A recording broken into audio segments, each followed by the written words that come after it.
Hello friends. Welcome back to Wonderfully Made Bible Stories for Children. I'm so glad you're here.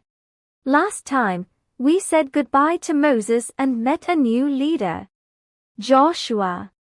God told Joshua to be strong and courageous, and that he would be with him just as he had been with Moses. Now, it's finally time for the Israelites to enter the land God had promised. But there's a big city standing in the way. Jericho. How would they get past its strong, high walls? Let's find out how God helped them in a very surprising way.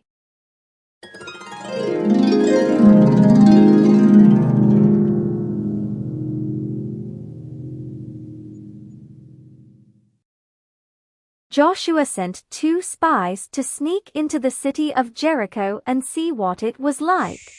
The spies stayed at the house of a woman named Rahab. She had heard of the great things God had done and believed he was the true God. Rahab helped hide the spies from the king of Jericho. She told them that the people of the city were scared because they had heard how powerful the God of Israel was. She also asked the spies to promise that when their army came, they would protect her and her family. The spies agreed. They told her to tie a red cord in her window so everyone would know which house to keep safe.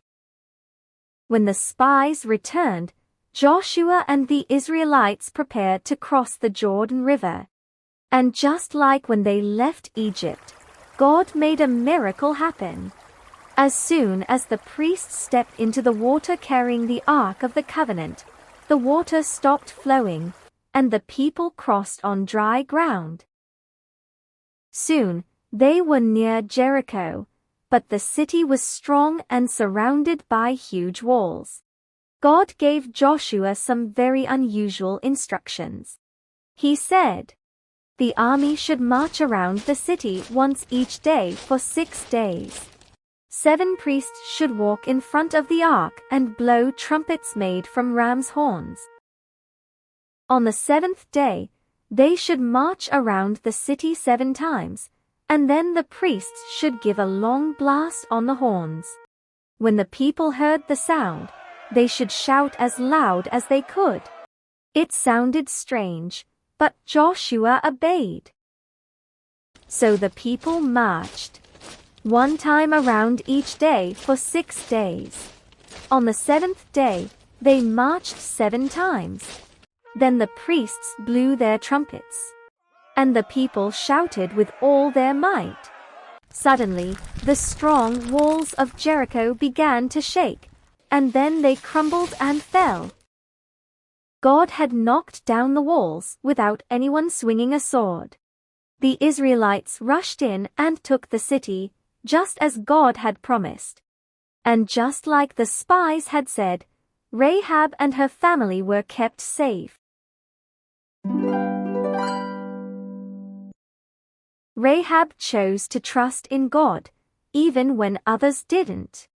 She was brave and kind, and God used her to protect his people.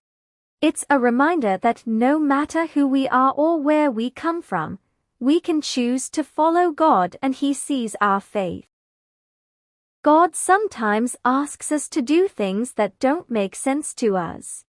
But when we listen and trust him, amazing things can happen. Joshua and the Israelites didn't rely on their own strength, they relied on God's instructions. Let's think together. Have you ever had to trust God even when it didn't make sense? What can we learn from Joshua and Rahab about faith and obedience? Is there something in your life right now that feels like a wall? How can you trust God with it? The story of Jericho reminds us that nothing is too big or too strong for God. When we listen to him and trust his plan, he can do incredible things through us. Thanks for joining me today.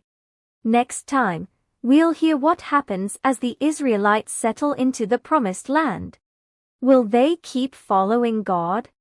Or will they face new challenges now that they are home? Until then, remember, you are wonderfully made, and God is with you every step of the way. Bye for now.